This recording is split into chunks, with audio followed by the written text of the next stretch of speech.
नमस्कार दोस्तों, आप क्राइम तक देख रहे हैं। आज एक दर्दनाक खबर की बात करता हूँ पुणे एक्सीडेंट की। 2 बच्चों को कुचल दिया एक बच्चे ने। अब गलती किसकी निकाली जा रही है? उसके पिता की। और गलती निकाली जा रही है उस बार के मालिक, मैनेजर, सबकी, जिन्होंने उस बच्चे को शराब दी। इस बच्चे ने जो गलती करी उसका खामियाजा वो 2 बच्चों ने तो झेला ही, जो अब दुनिया में नहीं है, उनके परिवार ने भी झेला। ऐसे में अब फिर बहस ये छिड़ गई है कि क्या कानून में बदलाव होना चाहिए? क्या ये बच्चा बच्चा ही था? जो हरकत इसने की वो तो बड़े भी नहीं कर पाते और करनी भी नहीं चाहिए, क्योंकि ये हरकत कोई साहस का परिचय नहीं है। ये हरकत दरअसल शर्मनाक हरकत है। एक रईस जादे का लड़का महंगी गाड़ी चला रहा था और उसने एक्सीडेंट किया पुणे में, जिससे 2 मासूम, ये कहें कि जिनकी कोई गलती नहीं थी, उनकी मौत हो गई। क्या ये मौत है या फिर ये हत्या है? हम सीधा सवाल पूछना चाहेंगे, क्योंकि जिस तरह से रौंदा गया उनको, कई सवाल खड़े हो गए। प्रवेश, ऐसी खबरें तो सैकड़ों बार बना चुके हैं। बिल्कुल, बहुत बार बना चुके हैं। और जो नाबालिग था उसे बेल मिल गई, जिसके ऊपर आरोप था कि उसने गाड़ी से उड़ाया, उसे बेल मिल गई। बेल ऑर्डर देते समय जो मजिस्ट्रेट है उन्होंने कहा कि इन्हें निबंध लिखनी पड़ेगी ट्रैफिक रूल्स की, पुलिस से ट्रैफिक रूल्स सीखना पड़ेगा, फिर बाकी कंसल्ट करना पड़ेगा साइकोलॉजिस्ट से। ऐसे उसको लेकर सोशल मीडिया पे, ट्विटर पे, हर जगह ट्रेंड चल रहा है। बहुत सारे लोग बोल रहे हैं कि क्या 17 साल का लड़का सच में नाबालिग था? वो शराब पी रहा था, उसे किसने गाड़ी दी? किसने शराब परोसने के लिए उसको वहाँ, क्या किसी ने उसका एज ग्रुप नहीं पूछा? और जो सबसे बड़ा सवाल है कि अब किसी की गलती से कोई मरा, अब इसे तो गलती बोल रहे क्योंकि नाबालिग ने किया है, मर गया, अब बस उसके लिए कोई सज़ा नहीं, कोई किसी के लिए कल्प्रिट नहीं, एक दिन में छूट जा रहा है। इस चीज़ को लेकर बहस तेज हो गई है। अब हर कोई लॉ के हिसाब से नहीं जाना चाहता, हर कोई लॉ नहीं समझना चाहता। सबको एक ही, यार 2 बच्चे मर गए जिनकी कोई गलती नहीं थी और जिसने मारा है वो छूट गया।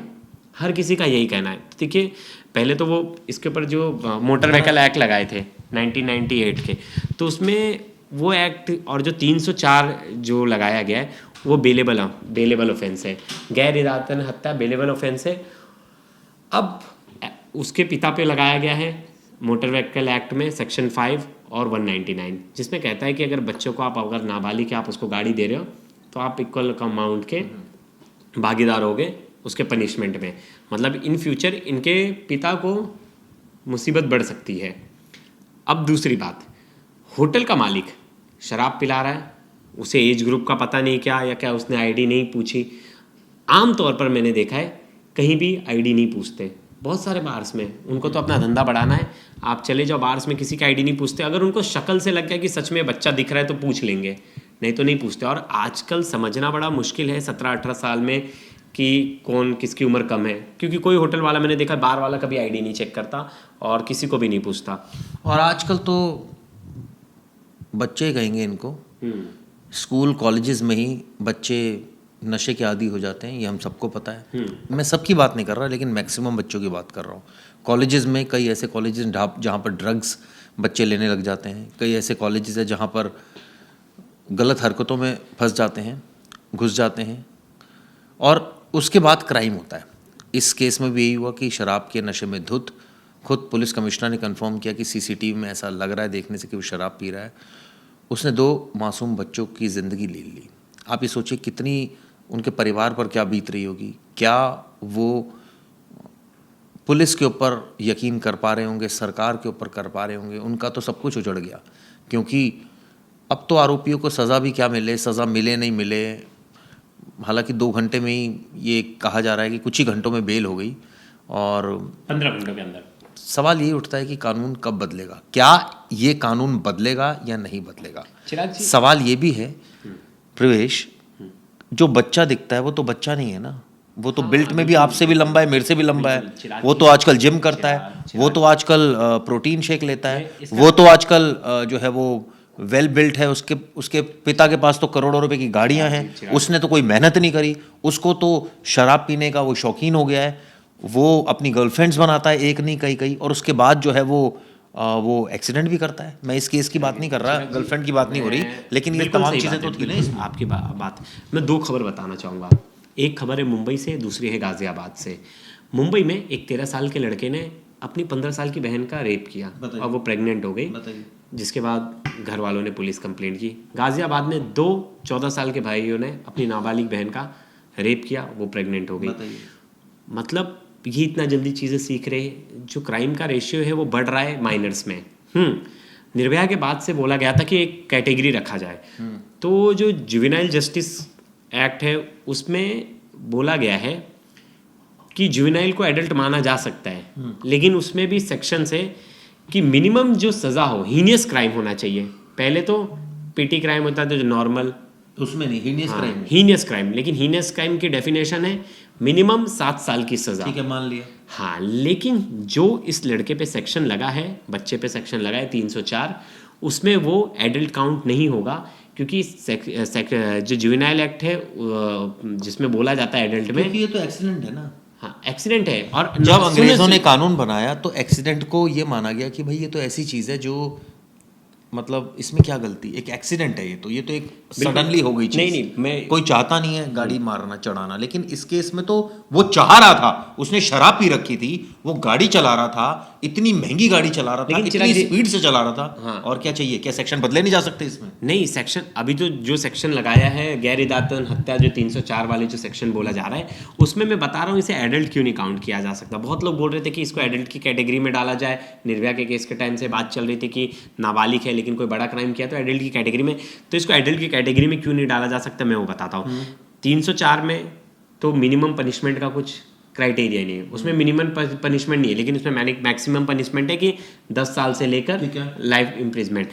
अब आप चले जाइए जुवेनाइल जस्टिस एक्ट, जो ना वो क्या कहता है, उसका सेक्शन 15 कहता है कि हीनियस क्राइम होना चाहिए जिसमें मिनिमम सजा 7 साल है। तो इसमें है तो सही 10 साल नहीं, मिनिमम कहीं नहीं है। वो बोला है 1 साल से लेके 10 साल तक, तो इन टर्म तो नहीं, जो देखिए कोर्ट में टेक्निकल चीज़ें ही मैटर करती है। इसलिए बहुत सारे केसेस में जब हिट एंड रन और ऐसे केसेस होते हैं और नाबालिग होते हैं, तो ये पहला केस नहीं है, इंडिया में बहुत सारे ऐसे केस हुए। क्राइम नहीं है, नहीं, कोर्ट की नज़र में ये हीनियस क्राइम में नहीं आएगा, क्योंकि जो सेक्शन लगाए गए हैं वो सेक्शन तो बदलेंगे नहीं। ये सेक्शन तो मेजर सेक्शन है, जो सेक्शन लगा हुआ है वो ये कानून में कम से कम 7 साल सजा नहीं है। हाँ, इसलिए ये एप्लीकेबल नहीं है उसके ऊपर। हाँ, इसलिए वो एडल्ट नहीं मिनिमम हो सकता। हाँ, एडल्ट नहीं ट्रीट हो सकता। अगर वो एडल्ट ट्रीट होता तो फिर मतलब एडल्ट के लिए सबसे पहली कैटेगरी चाहिए कि वो हीनियस क्राइम होना चाहिए, 7 साल होनी चाहिए, मिनिमम सजा उसमें 7 साल होनी चाहिए। तो अगर ऐसा है तो उसे एडल्ट ट्रीट किया जा सकता है, लेकिन सेक्शन 304 बोलता ही नहीं है। उसमें तो कहा गया है कि अ टर्म और मे बी 10 years और इम्प्रिजमेंट। उसमें ऐसा मिनिमम वाला नहीं है कि मिनिमम 10 साल की। सवाल तो ये उठता है ना कि जो माइनर है उसको मेजर कैसे ट्रीट कर लोगे आप? चाहे माइनर के तो कई बार माइनर ऑफेंसेस में मर्डर भी किया जाता है। निर्भया के केस के बाद ही हुआ। माइनर ऑफेंसेस में तो मर्डर भी किया जाता है। बिल्कुल, ज़्यादा 3 साल की सज़ा मिलती है, लेकिन 3 साल में भी कम हो जाता है सज़ा। हाँ, लेकिन देश में ये बहुत ज़रूरी है, लॉ को थोड़ा रिफॉर्म होने की ज़रूरत है। सवाल ये है, जब जुवेनाइल की बात परिभाषा आती है तो जुवेनाइल की परिभाषा आती है उसके मेंटल लेवल से, कि वो कौन सी क्लास पास है, उसका मेंटल लेवल किस लेवल का होगा। लेकिन आजकल तो मेंटल लेवल बहुत ज़्यादा है बच्चों का, पहले से भी ज़्यादा है। पहले तो हम ये सुनते थे कि 80% 70% जो नंबर है वो बहुत कम बच्चों के आते थे, आजकल तो 95% लगता है। उसमें भी माँ बाप जो है वो बच्चे से चिढ़ जाते हैं कि 5% क्यों कम आ गए। तो आप मेंटल लेवल देखिए कितना ज़्यादा हाई हो गया है, कितनी एजुकेशन कॉम्पिटिटिव हो गई है, कितना कट थ्रोट कॉम्पिटिशन हो गया और कितना लोग अब मेहनत से पढ़ रहे हैं। तो जब मेहनत से पढ़ रहे हैं तो सीख रहे हैं, उनका दिमाग बहुत जल्दी विकसित हो रहा है। तो क्या इस कानून में बदलाव नहीं होना चाहिए प्रवेश? बिल्कुल होना चाहिए और बहुत ज़रूरी है, क्योंकि ऐसा होगा तो चिराग की उम्र कितनी थी? 17 साल। हाँ, तो बहुत होती है, 17 साल बहुत होती है, और कुछ दिनों बाद 18 साल का हो जाता था। लेकिन आपकी उम्र 15 साल से ऊपर है, हाँ समझा जा सकता है अगर 10 साल 11 साल 12 साल की बात है। लेकिन जब 15 साल से ऊपर लड़का हो जा रहा है, लड़का लड़की जो भी, और किसी की हत्या कर देता है, तो उसमें बहुत ज़रूरी है रिफॉर्म करना। और नहीं तो फिर तो आप देखिए, गाड़ी का नंबर प्लेट नहीं था, गाड़ी पे नंबर प्लेट नहीं था, फिर उसे दारू सर्व की जाती है, माँ बाप गाड़ी दे देते ये हैं। तो एक सोसाइटी का भी रोल होता है, नहीं चिराग जी बहुत इंपॉर्टेंट, एक सोसाइटी का भी रोल होता है। एक बार मैंने देखा था, एक हमारे पीछे एक गार्डन है, वहाँ कुछ लड़के सिगरेट पी रहे थे और नाबालिग थे।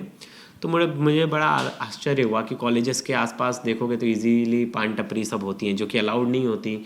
बहुत सारे नाबालिग बच्चे सिगरेट पी रहे, ये सब चीज़ें हो रही आंखों के तो सामने। वो तो देख रहे हैं ना, सारी चीज़ें देख रहे हैं, फिल्में देख रहे हैं, OTT देख रहे हैं। वो आप कितना उनको अवॉइड करोगे, उनकी क्लासेस में इस तरह का माहौल मिल रहा है, वो कॉम्पिटिटिव हो चुके हैं। वो आजकल का जो दौर है सोशल मीडिया का, बच्चा इतना, उनको उसका दिमाग ही इतना विकसित हो रहा है, इतनी चीज़ें वो जान रहा है आसपास की, तो नेचुरली उसमें बहुत सारी चीज़ें वो बहुत पहले जो हम लोग नहीं जान पाए थे अपनी एज में, वो हमसे ज़्यादा उस एज में उससे ज़्यादा जान रहा है। आप सोचिए, तो जब जान रहा है, देखिए जब मेंटल लेवल ही उसका इंक्रीज हो गया है तो फिर एज का क्राइटेरिया खत्म करना चाहिए ना कि भाई 18 साल नहीं, अब तो बच्चा 15 साल में मैच्योर हो रहा है, अब तो बच्चा 14 साल में मैच्योर हो रहा है। देखिए मुझे बात कहने में जरा भी हैरानी होगी, क्योंकि अब तो बच्चे कई ऐसे स्कूलों में कांड कितने बड़े बड़े हैं, आप ये सोचिए। अभी बॉयफ्रेंड गर्लफ्रेंड का जो प्रचलन है वो आराम से 10th स्टैंडर्ड के बाद ही देखोगे तो बच्चों में आ गया है, 11th 12th में सब फिल्में दिखा रही हैं। और मतलब मैंने ऐसे बहुत सारे केसेस देखे जो बॉयफ्रेंड गर्लफ्रेंड थे, बच्चा नाबालिग, लड़का नाबालिग था, लड़की नाबालिग थी, लेकिन लड़के के ऊपर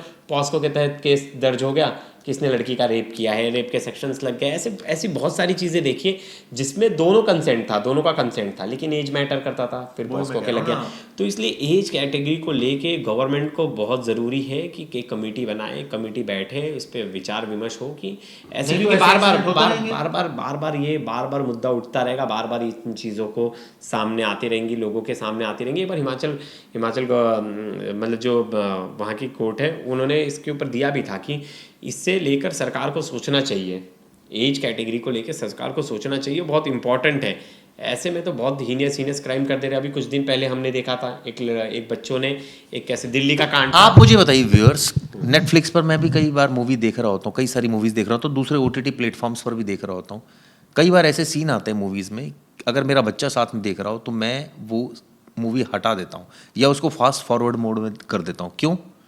मैं वो नहीं दिखाना चाहता अपने बच्चे को आज भी, क्योंकि मुझे लगता है उसकी एज छोटी है, हो सकता है वो क्राइम की तरफ ना बढ़ जाए, लेकिन मुझे उसको सेक्स एजुकेशन देना बहुत बनता है इस एज में, ताकि उसको पता हो सारी चीज़ें। लेकिन सवाल ये उठता है ना, पता होना और प्रैक्टिकली, कई बच्चे जो है एक उनके अंदर एक क्यूरियोसिटी होती है करने की कि चलो अच्छा, ये जैसे मुझे याद है मेरा बेटा अभी कुछ दिन पहले आया तो उसने मुझे एक बात बताई कि मेरी पापा हमारे स्कूल में एक लड़की लड़के की गोद में बैठी हुई थी।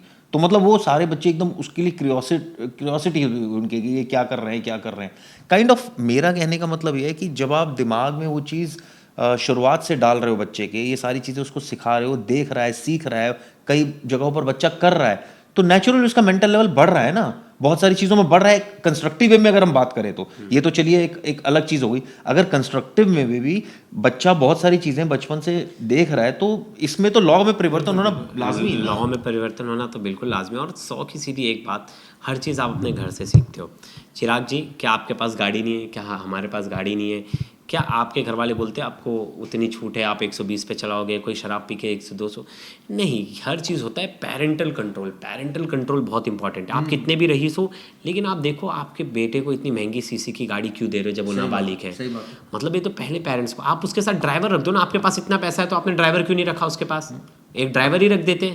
आप जब अपने बेटे को 2 करोड़ की गाड़ी दे सकते हो, इतने बड़े पैसे वाले हो, तो आप 20-25 हज़ार का ड्राइवर नहीं आप कर सकते? हाँ, आप एक ड्राइवर रख देते, जीने देते उसको। अब उसकी ज़िंदगी जी रहा है, रात को घूम रहा है, सब कर रहा है, वो उसका डिसीजन है, वो आपका डिसीजन है। लेकिन एट लास्ट वही है, पेरेंटिंग बड़ी इंपॉर्टेंट है। बार बार ये स्टैम्प क्यों लग जाता है कि बड़े बाप की बिगड़ेली औलाद, ये सब लोग बोलना क्यों शुरू कर देते? ऐसी ही चीज़ें सोसाइटी में मैसेज जाती हैं। मैं बहुत सारे कॉलेजेस में देखता हूँ, बच्चे महंगी कार लाते, कॉलेज के बाहर ड्रिफ्ट मारते, स्टंट्स करते, स्पीड्स में कार भगाते हैं। हाल फिलहाल में हमने एमिटी के बहुत सारे वीडियोस देखे, एमिटी में लड़ाइयाँ देखी, कॉलेज के स्टूडेंट्स थे, लड़ रहे हैं, ये सब कर रहे हैं।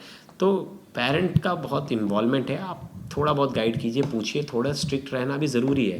आप उनके पर्सनल लाइफ में इंटरफेयरमेंट कीजिए, लेकिन आज का टाइम ऐसा है कि आपका बच्चा क्या कर रहा है आपको बिल्कुल भी नहीं पता है।